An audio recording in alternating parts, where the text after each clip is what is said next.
اللہم صلی اللہ سیدنا محمد وعلی آل سیدنا محمد وبارک وسلم۔ سلام اور مصافحہ۔ حضرت عبداللہ بن عمرو بن العاص رضی اللہ تعالیٰ عنہ سے روایت ہے کہ رسول اللہ صلی اللہ علیہ وسلم نے ارشاد فرمایا کہ لوگوں، خداوند رحمان کی عبادت کرو اور بندگان خدا کو کھانا کھلاؤ اور سلام کو خوب پھیلاؤ، تم جنت میں پہنچ جاؤ گے سلامتی کے ساتھ۔ جامع ترمذی کی حدیث پاک ہے۔ یہ شارٹ کٹ ہے جنت کا جو نبی اکرم صلی اللہ علیہ وسلم ہمیں بتا کے گئے۔ 3 چیزیں ہیں، انہیں آپ باندھ لو جیسے بھی حالات ہوں۔ ایک تو شرک نہیں کرنا، ایک اللہ کی عبادت کرنی۔ دوسرے، اللہ کے جو بندے ہیں نا انہیں کھانا کھلانا، یہ ہندو مسلم بھی نہیں دیکھنا اس میں، بھوکے کو کھانا کھلانا۔ اور تیسرے، سلام کو عام کرنا۔ یہ نہیں کہ آپ صرف جاننے والوں کو سلام کریں۔ ہمارے ہاں تو جو ہے نا یہ صرف اب دیکھ کے نا، حیثیت دیکھ کے، جاننے والے دیکھ کے تب سلام کیا جاتا ہے۔ آپ کو جہاں مسلمان ملے اور آپ وہاں سلام کرو۔ اور اگر کہیں مکس مجمع ہو تو آپ ہندو مسلمانوں کو بھی سلام کر سکتے ہو۔ ہر مسجد میں لنگر شروع ہونا چاہیے جب کھانے کھلانے کی، اس میں اللہ کے رسول صلی اللہ علیہ وسلم نے ترغیب دلائی۔ اور سلام جو ہے نا وہ چھوٹا بڑا امیر غریب سب کو کریں۔ نبی اکرم صلی اللہ علیہ وسلم کا طریقہ یہ تھا کہ بچوں کو، عورتوں کو، بڑوں کو، سب کو سلام کرتے تھے۔ مطلب کسی عورت کو اکیلے سلام نہیں کرنا، خدا نہ خواستہ دماغ میں کوئی شیطانی وسوسہ نہ آئے، مگر عورتوں کا مجمع ہو تو آپ بالکل سلام کر سکتے ہو۔ حضرت ابو ہریرہ رضی اللہ تعالیٰ عنہ سے روایت ہے کہ رسول اللہ صلی اللہ علیہ وسلم نے فرمایا کہ تم جنت میں نہیں جا سکتے تا وقت کہ پورے مومن نہ ہو جاؤ، اور نہ یہ ممکن ہے جب تک تم میں باہم محبت نہ ہو جائے، آپس میں۔ کیا میں تمہیں وہ عمل نہ بتاؤں جس کے کرنے سے تمہارے درمیان محبت اور اپنائیت پیدا ہو جائے؟ وہ یہ ہے کہ سلام کو آپس میں خوب پھیلاؤ۔ صحیح مسلم کی حدیث پاک ہے۔ اور میرا پرسنل مشاہدہ ہے کہ کچھ لوگ جیسے آپ کچھ علم رکھتے ہیں یا پیسے والے ہیں یا خوبصورت ہیں یا اللہ نے آپ کو اچھی صحت دی، اچھا رتبہ دیا، اچھی بات دی، تو لوگ جلد سے رکھتے ہیں اپنی خاندان میں۔ اگر آپ انہیں سلام کرتے رہیں گے نا تو ان کے دل کی قدورت جو ہے دھیرے دھیرے ختم ہو جائے گی، لیکن پہل آپ کو کرنی ہے۔ یہ نبی کی سنت ہے سلام میں پہل کرنا۔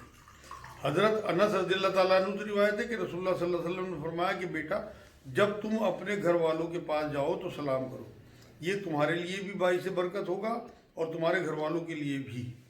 جامع ترمذی کی حدیث پاک ہے۔ ہم اپنا محاسبہ کریں کہ کیا واقعی گھر میں گھستے ہوئے ہم سلام کرتے ہیں؟ میرا تو معمول ہے بھائی ہے کہ میں تو گھر میں گھستے ہی، اگر گھر خالی بھی ہے، میں باہر سے آیا، مان لو میری وائف دلی ہے، تو میں آگے پہلے سلام ہی کروں گا خالی گھر میں۔ حضرت ابو ہریرہ رضی اللہ تعالیٰ عنہ سے روایت ہے کہ رسول اللہ صلی اللہ علیہ وسلم نے فرمایا کہ چھوٹے بڑے کو سلام کیا کرے اور راستے سے گزرنے اور چلنے والا بیٹھے ہوئے کو سلام کیا کرے، اور تھوڑے آدمی زیادہ آدمیوں کی جماعت کو سلام کریں۔ صحیح بخاری کی حدیث پاک ہے۔ حضرت عبداللہ بن مسعود رضی اللہ تعالیٰ عنہ سے روایت ہے کہ رسول اللہ صلی اللہ علیہ وسلم نے ارشاد فرمایا کہ سلام کا مکمل کرنا مصافحہ ہے۔ جامع ترمذی کی حدیث پاک ہے۔ حضرت انس رضی اللہ تعالیٰ عنہ سے روایت ہے کہ میں نے ایک شخص کو رسول اللہ صلی اللہ علیہ وسلم سے دریافت کرتے ہوئے سنا کہ یا رسول اللہ، ہم میں سے کوئی جب اپنے بھائی یا دوست سے ملے تو کیا جھک جائے؟ آپ صلی اللہ علیہ وسلم نے فرمایا نہیں۔ اس نے عرض کیا تو کیا لپٹ جائے اور بوسہ لے؟ آپ صلی اللہ علیہ وسلم نے فرمایا نہیں۔ اس نے عرض کیا کہ کیا اس کا ہاتھ تھام لے اور مصافحہ کرے؟ آپ صلی اللہ علیہ وسلم نے فرمایا ہاں۔ جامع ترمذی کی حدیث پاک ہے۔ اب گلے ملنے چومنے سے پہلے جو ہے مصافحہ کریں، جو ان میں سب سے زیادہ افضل عمل ہے، نبی اکرم صلی اللہ علیہ وسلم نے بتایا۔ حضرت اسامہ بن زید رضی اللہ تعالیٰ عنہ سے روایت ہے کہ رسول اللہ صلی اللہ علیہ وسلم ایک مجلس کے پاس سے گزر رہے تھے جس میں مسلمان، مشرک، بت پرست، یہودی سب ملے جلے تھے، تو آپ صلی اللہ علیہ وسلم نے ان کو سلام کیا۔ صحیح بخاری صحیح مسلم کی حدیث پاک ہے۔ نبی اکرم صلی اللہ علیہ وسلم موقع نہیں چھوڑتے تھے۔ ویسے تو کافروں پہ سلام کی دعا کی منائی ہے قرآن میں، مگر یہاں مکس گیدرنگ دیکھی تو ہم بھی کہیں اگر 1-2 مسلمان ہوں، 10-15 بھی ان کے ساتھ غیر مسلم ہوں تو سلام کر دیا کریں۔ کہ رسول کی سنت ادا ہو جائے گی صلی اللہ علیہ وسلم۔ حضرت ابو ہریرہ رضی اللہ تعالیٰ عنہ سے روایت ہے کہ رسول اللہ صلی اللہ علیہ وسلم نے فرمایا کہ جب تم میں سے کوئی اپنے بھائی سے ملے تو چاہیے کہ اسے سلام کرے، پھر اگر دونوں کے درمیان کوئی درخت یا دیوار یا پتھر حائل ہو جائے اور پھر ملنا ہو تو پھر سلام کرنا چاہیے۔ سنن ابو داؤد شریف کی حدیث پاک ہے۔ مان لو آپ نے سلام کیا اور آپ لوٹ کے آئے، مسجد سے لوٹتے پھر آپ کو بھائی مل گیا تو آپ پھر سلام کرو۔ حضرت اسماء رضی اللہ تعالیٰ عنہ سے روایت ہے کہ ہم کچھ عورتیں بیٹھی تھی کہ رسول اللہ صلی اللہ علیہ وسلم کا ہم پر گزر ہوا تو آپ صلی اللہ علیہ وسلم نے ہمیں سلام کیا۔ سنن ابن ماجہ کی حدیث پاک ہے جو میں آپ کو بتا رہا، اگر جان پہچان کی عورتیں ہوں تب، ورنہ عورتیں جو ہے وہ عورتوں کو سلام کریں، مرد مردوں کو سلام کریں۔ حضرت اسماء رضی اللہ تعالیٰ عنہ تو حضور کی سالی تھی نا، باقی جو ان کے ساتھ تھی وہ عورت چاہے کوئی بھی ہو، اس ٹائم وہ وہاں اپنی جو عورتوں کے ساتھ موجود تھی۔ کہ آج الحمدللہ سلام سے متعلق کچھ چیزیں۔ اللہم صلی علی سیدنا محمد وعلی آل سیدنا محمد وبارک وسلم۔ ابتلاء و آزمائش۔ حضرت ابو ہریرہ رضی اللہ تعالیٰ عنہ سے روایت ہے کہ رسول اللہ صلی اللہ علیہ وسلم نے فرمایا کہ اللہ کے بعض ایمان والے بندے یا ایمان والے بندی پر اللہ کی طرف سے مصائب اور حوادث آتے رہتے ہیں، مطلب ہاتھ سے، کبھی جان پر، کبھی مال پر، کبھی اولاد پر، اور اس کے نتیجے میں اس کے گناہ جھڑتے رہتے ہیں، یہاں تک کہ مرنے کے بعد وہ اللہ کے حضور میں اس حال میں پہنچتا ہے کہ اس کا ایک گناہ بھی باقی نہیں ہوتا۔ جامع ترمذی کی حدیث پاک ہے۔ سورہ بقرہ آیت 155-56 میں اللہ نے کہا کہ ہم تمہیں خوف سے، بھوک سے، جان مال اور میووں کے نقصان سے آزمائیں گے، اور صبر کرنے والوں کو بشارت دی جو مصیبت میں کہتے ہیں کہ ہم اللہ کی طرف سے آئے ہیں اور اسی کی طرف جانا ہے۔ وہ جو آپ کسی کے مرنے کی خبر سنتے ہو نا، انا للہ و انا الیہ راجعون، وہ یہی آیت ہے۔ سورہ بقرہ کی ہی 214 نمبر آیت میں اللہ نے کہا کہ کیا تم یہ گمان کر بیٹھے کہ تم یوں ہی جنت میں چلے جاؤ گے، جبکہ ابھی تو ہم نے تمہیں آزمایا ہی نہیں، پہلے کی طرح جیسے اور لوگوں کو آزمایا تھا۔ سورہ عنکبوت 2 اور 3 نمبر آیت میں بھی یہی بات ہے۔ محمد ابن خالد سلمی اپنے والد سے اور وہ ان کے دادا سے روایت کرتے ہیں کہ رسول اللہ صلی اللہ علیہ وسلم نے فرمایا کہ کسی بندے مومن کے لیے اللہ تعالیٰ کی طرف سے ایسا بلند مقام طے ہو جاتا ہے جس کو وہ اپنے عمل سے نہیں پا سکتا، تو اللہ تعالیٰ اس کو کسی جسمانی یا مالی تکلیف میں یا اولاد کی طرف سے کسی صدمے اور پریشانی میں مبتلا کر دیتا ہے، پھر اس کو صبر کی توفیق دے دیتا ہے، یہاں تک کہ ان مصائب و تکلیف اور ان پر صبر کرنے کی وجہ سے اس بلند مقام پر پہنچا دیتا ہے جو اس کے لیے پہلے سے طے ہو چکا تھا۔ مسند احمد کی حدیث پاک ہے۔ اب آپ دیکھ لیجئے کہ جو اولاد کا نقصان ہو یا کوئی ایکسیڈنٹ ہو جائے یا کوئی اور نقصان ہو جائے، اگر آپ نے پہلے لمحے میں ہی اس پہ صبر کر لیا تو پھر بس اللہ کی طرف سے ایسا معاملہ ہے کہ بلند مقام اللہ پہنچائے گا۔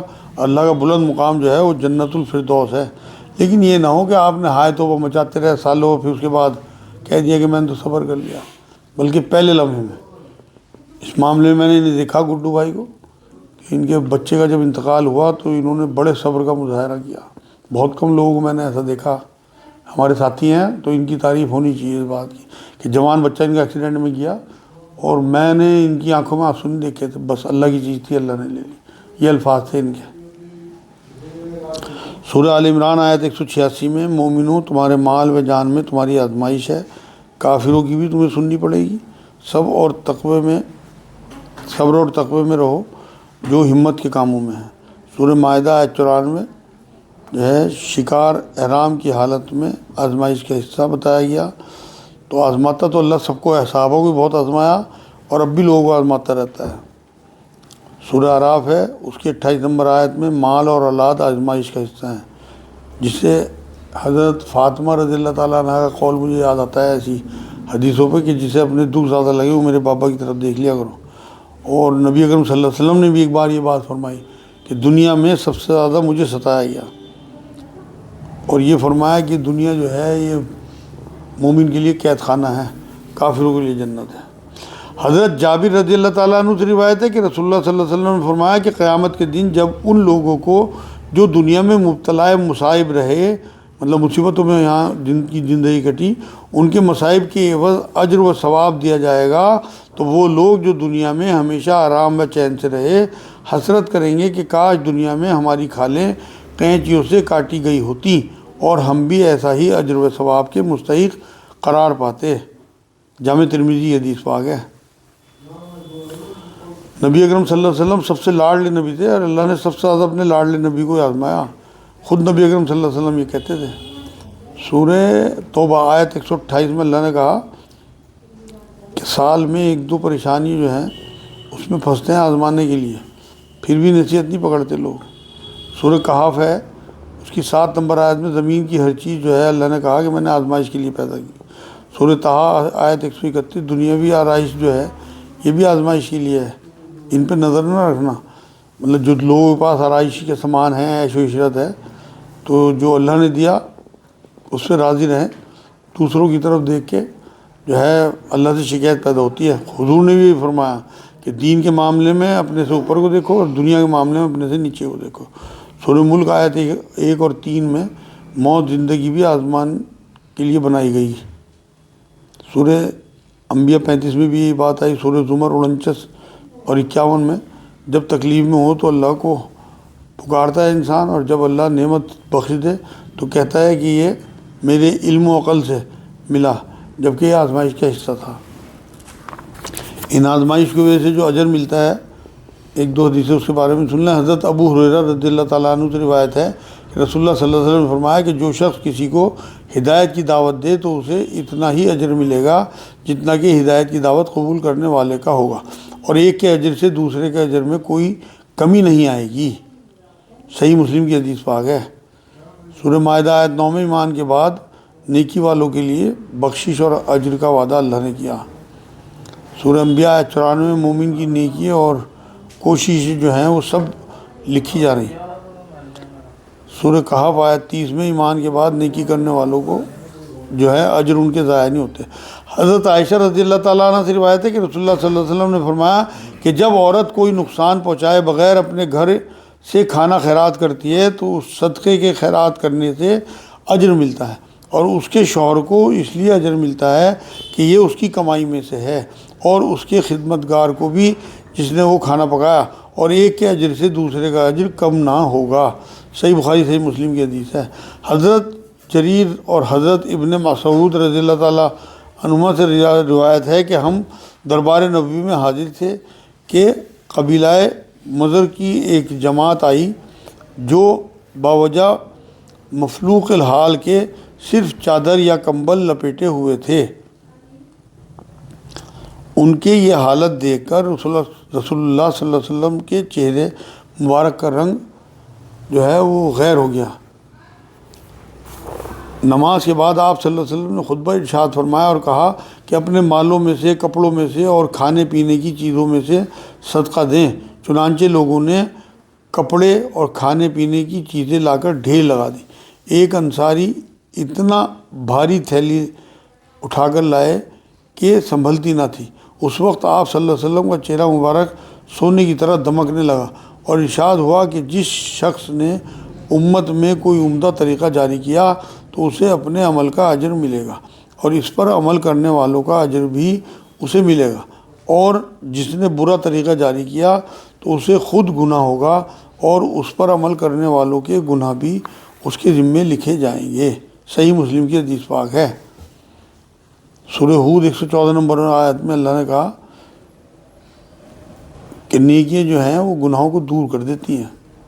سورہ نمل اس کی 11 نمبر آیت میں کہا گناہ کے بعد توبہ سے نیکیوں میں بدلنے والوں کو معافی ملے گی۔ سورہ بقرہ آیت 207 اللہ کی راہ میں جان دینے والوں کو بہت اجر ملے گا۔ سورہ یاسین آیت 11 میں اللہ سے غائبانہ ڈرنے والوں کے لیے مغفرت اور بڑا اجر ہے۔ تو یہ جو کہتے ہیں نا ہر چیز کو بدعت، اس حدیث سے بات ہے کہ کسی نے اگر کوئی نیا کام شروع کرا مطلب وہ نفلی کام ہو اور اس کا لوگوں کو فائدہ ہونے لگے تو اسے دگنا اجر ملے گا۔ ایک اور حدیث میں بھی اللہ کے رسول نے بات فرمائی۔ تو ہر چیز کو بدعت کہہ دینا، ہاں دین کے معاملے میں کوئی چیز بڑھوتری نہیں کر سکتے، جیسے آپ 6 نمازیں نہیں کر سکتے، جیسے آپ 3 عید نہیں منا سکتے، تو یہ چیزیں پھر بدعت میں آئیں گی۔ ورنہ اگر کوئی آپ نیا کام شروع کرتے ہیں تو وہ آپ کے لیے انشاءاللہ صدقہ جاریہ بن جائے گا۔ جیسے میں نے بتایا تھا کہ قابیل نے اپنے بھائی حابیل کو قتل کیا تھا، تو قیامت تک سارے قتل اس کے حصے میں لکھے جاتے رہیں گے، نبی اکرم صلی اللہ علیہ وسلم نے فرمایا۔ اسی طرح نیکی کا بھی کام جو آپ کرتے ہیں، آپ کوئی مسجد بنوا کے جب تک وہ قائم رہے گی اس میں نماز پڑھتے رہیں گے لوگ، آپ کے نامہ عمل میں بھی اجر لکھا جاتا رہے گا۔ یہ آج الحمدللہ حدیثیں ہی پوری ہو گئی۔ اب کسی کے ذہن میں کوئی بات ہو